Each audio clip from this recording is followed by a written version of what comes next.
What's good, YouTube? It's your boy Tony D2 Wild checking in once again, back in the building today, and we have a classic on our hands right now. So let's get straight into it and let's see it for the first time. Double wrap. Whew. The Jordan 14 Ferrari.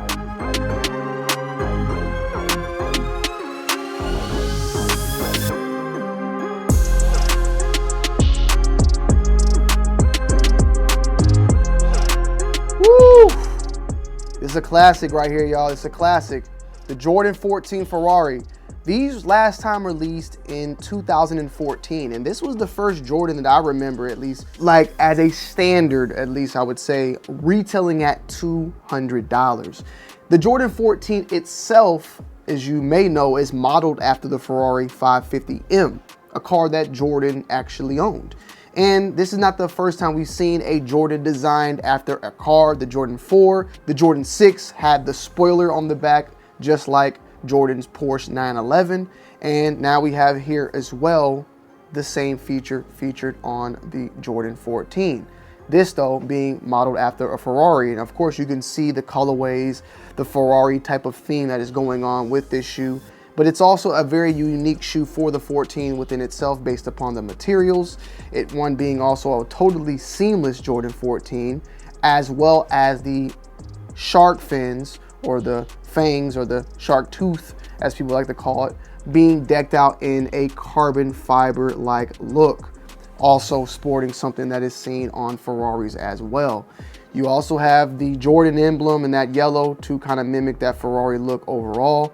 And I think that they did a very, very nice job on this one, as well as it being a retro of a pair that came out in 2014. So it's been a good 10 plus years. They also have on here, just to let you guys know, due to the suede characteristics, please be aware there is a potential color contamination to the upper and bottom unit.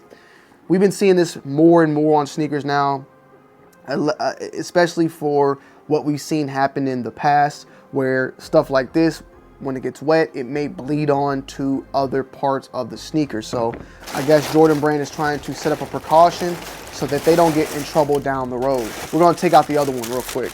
On the box, it reads Air Jordan 14 Challenge Red/Black, which they kept the same exact colors that was featured on the 2014, which was also known as the Challenge Red. Now we've seen this shoe come out in different iterations. We had the black Ferrari, which I believe was it was like a vinyl type of material used, and then on the inner side of that it was quilted, kind of like the seats on a Ferrari. We also had the reverse Ferrari, which was a all yellow version, which was in a yellow leather.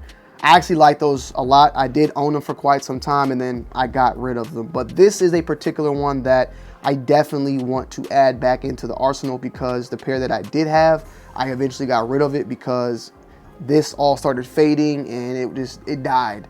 I want to treat these a little bit better. The quality on them overall feels good. The suede, if that is suede, I don't see any stickers or anything in here that says synthetic material, and even on the tag it says the suede characteristics, so they are calling it suede for the most part. So I do not see this being as a synthetic suede or a fake suede.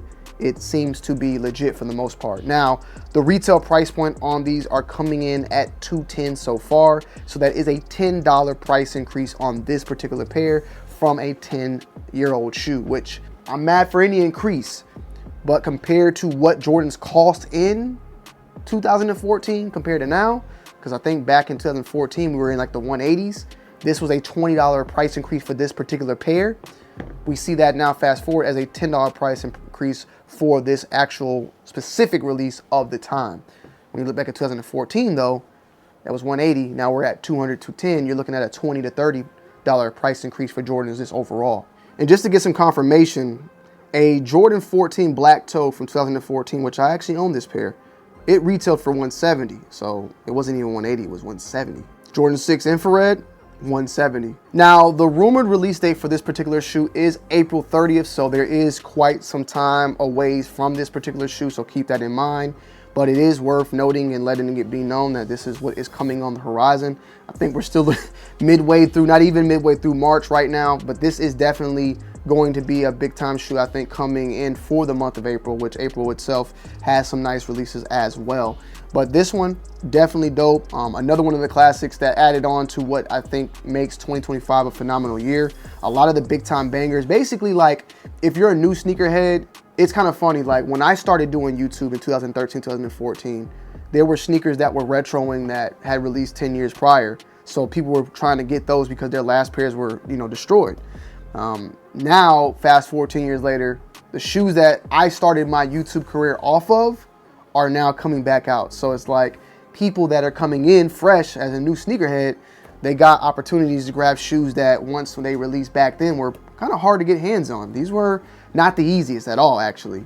This shoe, you got shattered backboards that are coming back out, Jordan 4 whites and mints, you know, tons of colorways and sneakers that are coming out that when they initially released, they were pretty tough. Now, in the climate that we are currently in, where a lot of Jordans are selling out, I'm very curious. I think this one may fall off the shelves. Quick fun fact for you guys and girls also. I always state this every time, but I gotta always state it to teach somebody that may not know. When it comes to the Jordan 14, there are 14 Jordan emblems on the sneaker. You got one on the Jumpman right there, right? Keep that in mind, one. You got two on the back right there. You got three right there. You got four right there. You got 5 and 6 on the lace tips right here. And then last but not least, the 7 on the insole. 7, 7, 14. Technically speaking, there's really 8 because there's a little Jumpman on the tag, but that's the little Easter egg that, you know, people talk about when it comes to the 14s. Keep that in mind. But overall, solid shoe so far. We'll definitely give you guys a full-on in-depth review. This is definitely one being added to the arsenal.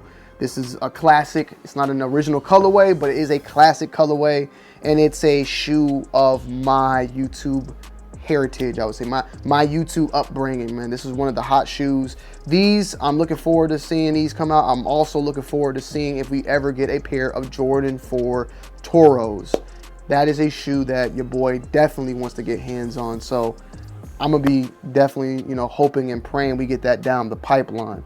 But Challenge Reds, Jordan 14s, they come in the old school 14 box. I can't remember how the last pair came in. I want to say back then they were doing like that black and white box. It was a very boring box at one point. Before 2012 to 2014 it was bad being a Jordan head. Like, the quality was not good. It was trash. They've definitely kind of gotten things better when it comes to that. The material, the carbon fiber, there's like slight texture, but nothing out of the ordinary. It's just still your typical foam, but it is that overall design and look.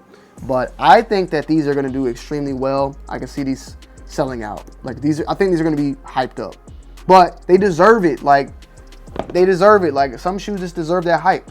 You can get mad, but they deserve. This is a monumental shoe, at least for me. That's how I look at it. So I ain't mad. I ain't mad. Let me know you guys' thoughts and opinions down below in the comment section as always. I love y'all. I appreciate y'all. And I'll see y'all in the next one. I'm out. Peace.